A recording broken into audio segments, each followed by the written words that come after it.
welcome. And let's look through 3.5 day one notes. And if you can turn to this page in your packet, it should be the one following your homework. And let's explore working with these graphs. I think what we'll try to do is just this page and the next page since I'm recording this, and then I'll show you what the homework is. So it says, given below is a graph of f of x. State all your conclusions that you can make about f prime and f double prime and justify those conclusions. So keep in mind that we're looking at f of x. It is an original function then. And what could we conclude about f prime? Well, one thing I know is that my function is increasing on these two red lines. So if you have colors today, you feel free to use them. And let's see, I want to just make this a little thinner as I write. So I know that f prime of, this pen doesn't work real well, so bear with me. F prime of x is positive, so greater than 0, on an interval from, let's make it parentheses, on negative infinity, because I see the arrows on the end of my curve, up to -4. And I see that because it's increasing there. And let's just do union, huh? Union, there's another interval that we highlighted, and that was from -2 up to 1. And yeah, that's where it's increasing, because f of x is increasing. So that gives us a positive slope. I guess, just counter that, we can see where it's decreasing, can't we, on those two regions. So we could make the statement that f prime of x is less than 0 on the interval -4 to -2 union 1 to infinity, since we see the arrow. What would our reason be? Well, because f of x is decreasing.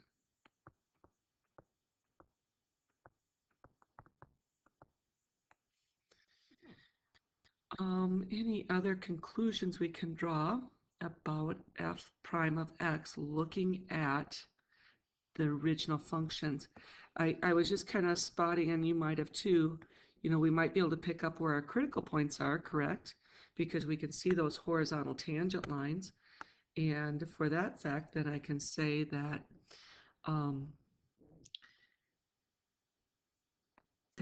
do I want to word it? That I think I'm just going to go straight for f of -4 is a relative max, because f prime of x is equal to 0, the slope was 0 there, and f prime of x changes sign, right? It changes its signs at, changes signs, we got to get the from in there. From, well, it was increasing to decreasing from positive to negative at x equals -4. And also, you know what? Similar, I'm just looking up here, we would have the same thing at 1, wouldn't we? So either, you can write the statement again, or if you want to just indicate that it's also happening at x equals 1, that would be another good conclusion. So then you're probably saying, well, what about, this right here?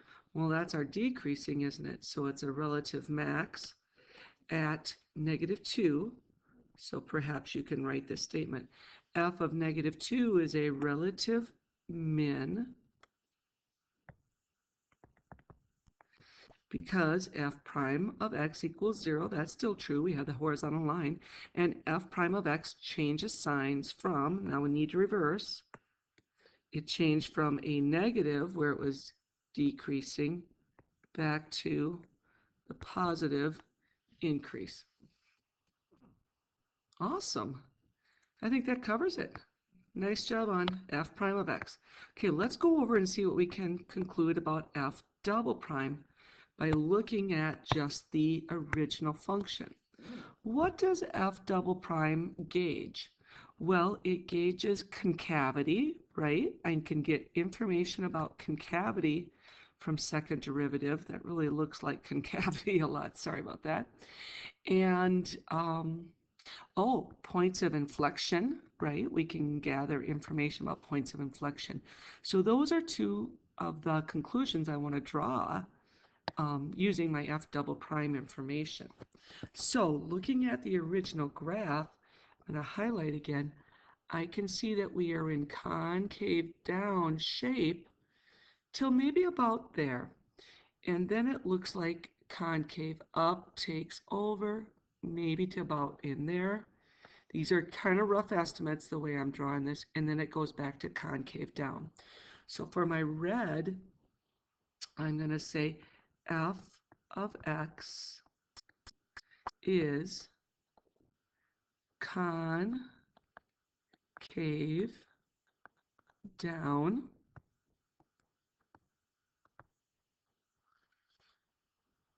at, or on, make that an on, negative infinity to -4. No, it goes further, doesn't it? I almost stopped at the max. It actually goes to about there. So let's estimate it at -3. How about? Which means f double prime of x is less than 0 because it's concave down. All right, let's also, I just noticed I have kind of blinders on here. What about that little region? Let's union this also with this region from, where does it cross over? What should we call that?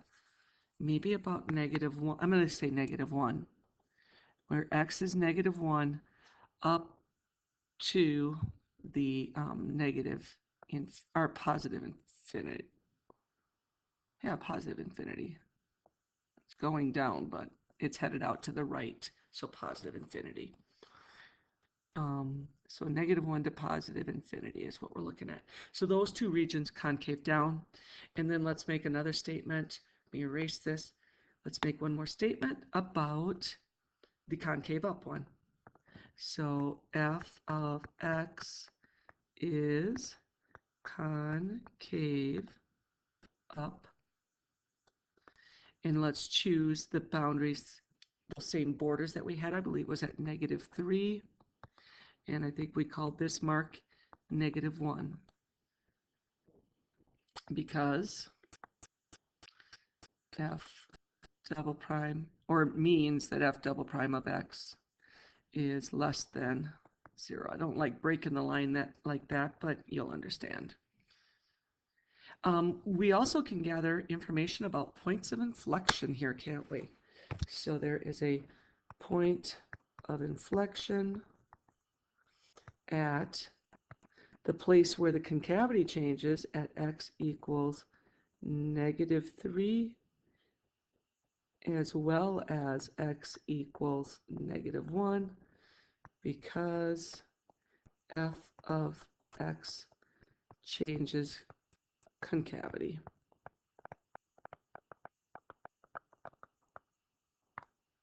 All right, so those are a couple of things that we can observe and make comments about. Next page, I told you we're just going to do the 2 pages, so let's talk about this one a little bit. It says, given below is a graph of f of x. Oh, not f of x, but actually f prime of x, right? So this is f prime of x. State all the conclusions you can about the original function f of x. So we're going to state about f of x as well as f double prime, and then make your conclusions. So scroll down here a little bit for me. Conclusions about my original functions. Keeping in mind we're looking at the derivative graph. So we could actually, you guys kind of like the sign chart, so let's just do a quick sign chart underneath here. And we can see that we've got critical point, critical point, critical point, because that is where f prime equals 0. And we can drop those marks on our sign chart. And then let's discuss the sign of them. Well, I have a function that is below the x-axis, so it's negative. I have a function that is above the x-axis, so it's positive. It's below the x-axis, so it's negative. And then when f prime goes above the x-axis, it is positive.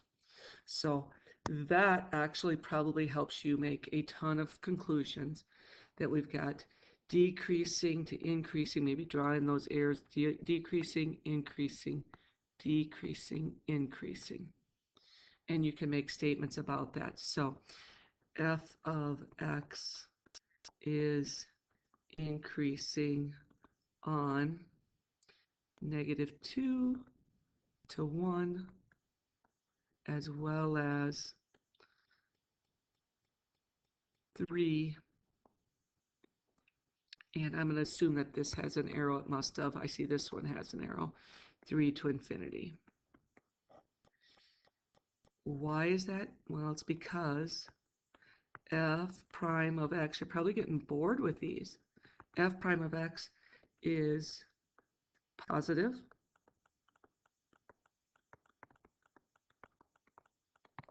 On that region. And then we could talk about f of x is decreasing. Where is it decreasing? Well, on those other two intervals. So take a moment and write that out. F prime, or f of x is decreasing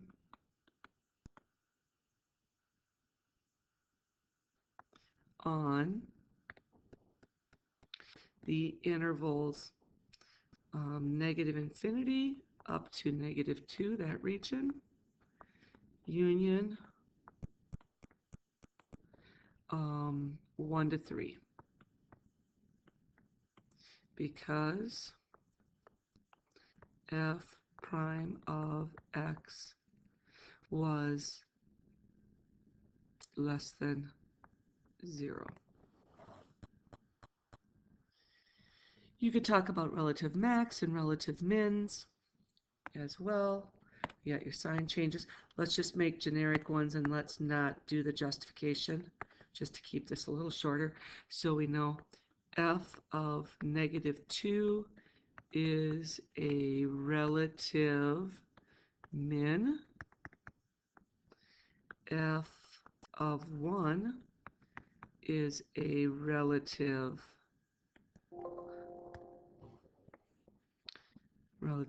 max, and f of 3 is a relative min. And then you could do your justifications in there.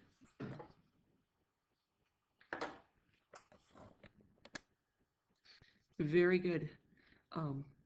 So I'm going to stop and pause because I know my battery's running low. Have a good day.